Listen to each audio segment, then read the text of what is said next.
evolutionary biologist Richard Dawkins this year celebrates 4 milestone anniversaries, having released a book every 10 years since The Selfish Gene was published in 1976.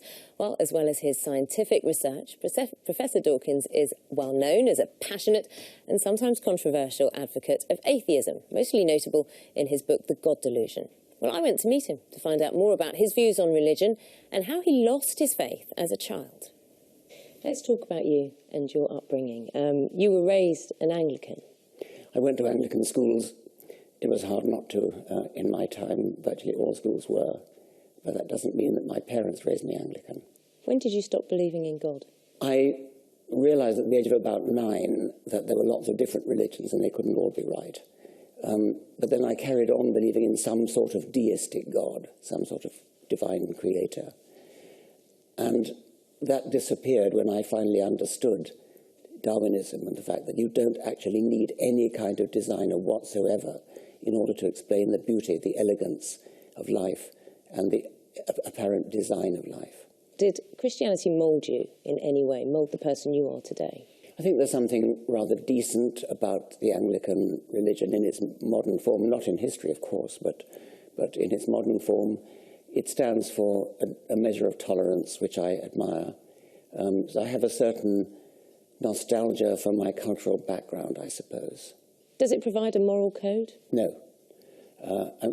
It certainly doesn't provide a moral code. If it did, then we'd all be burning witches and executing people for breaking the Sabbath and that kind of thing. We do not get our morals from our historic religion, not at all. And it's a very good thing, too. Do you think religion now is a force for good or for evil? For evil on balance. Why? Well, just look at what's happening in the Middle East. Look at the appalling things that are done in the name mostly of Islam, but also in Africa in the name of Christianity as well, in Burma in the name of Buddhism, in India in the name of Hinduism. There are appalling things going on in the name of religion, which of course is not to say that all individual members of those religions are doing evil things. The vast majority of them are not. But it only takes a minority, and the minority who are indoctrinated in childhood in a faith which does not require evidence, does not require justification, is never questioned. That is evil. It's evil to children, and it causes evil when they grow up. So what do you think needs to be done when it comes to children being taught about atheism as well as religion? I think faith schools need to go, not the schools themselves, of course, but the tendency to tell children they belong to a particular faith, to have a school that is imbued with just one faith. Teach children about religion by all means. It's very important in history, very important in current politics. The Bible is very important in literature. But don't tell a child, you are a Catholic child and this is what you believe. You would never dream of saying you are a logical positivist child, or you are an existentialist child, or you are a Keynesian child because your parents are. And yet, in the case of religion, we do that. We must stop labelling children with the beliefs of their parents. Let the children discover what their own beliefs are when they're old enough to do so. When you defend atheism, how closely do you come to attacking religion? Is there a line that shouldn't be crossed? Well, one line that certainly should not be crossed ever is the line of violence, and neither I nor any of my atheist colleagues ever do that. I think it's right to attack religion. I think it's right to attack any false beliefs, but also always to do it on intellectual grounds, always to do it using argument and evidence rather than insult. Is it inevitable that you will insult someone and hurt people?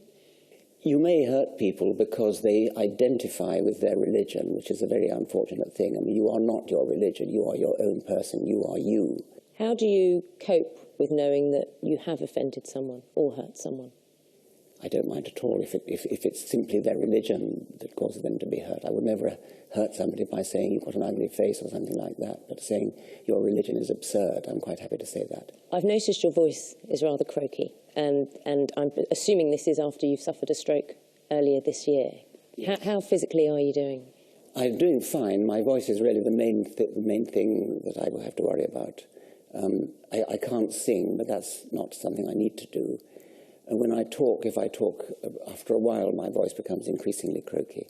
So did you ever consider perhaps mortality or perhaps what lies beyond? Well, nothing lies beyond. That never changed? Well, of course not. Why ever should it?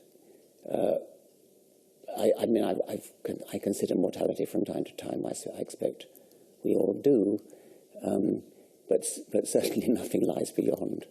The Church of England urged people to pray for you. Did you appreciate that, or did you think it was a waste of time? When my colleague Daniel Dennett, the philosopher, was very ill with heart problems, he was told that people were praying for him. So he said, "And did you also sacrifice a goat?" So a waste of time, or still a good token, a good gesture of kindness? I think any gesture of kindness is to be welcomed, yes. And after your stroke, doctors advised you to avoid controversy, to keep your stress levels down, I understand. Are you planning to follow their advice? Yes, as far as I can, yes. Are you taking a concerted effort to be more calm or more measured? Maybe a bit, yes. I think the family might appreciate it. Yes. Professor Richard Dawkins, thank you so much for talking to us on Sunday morning.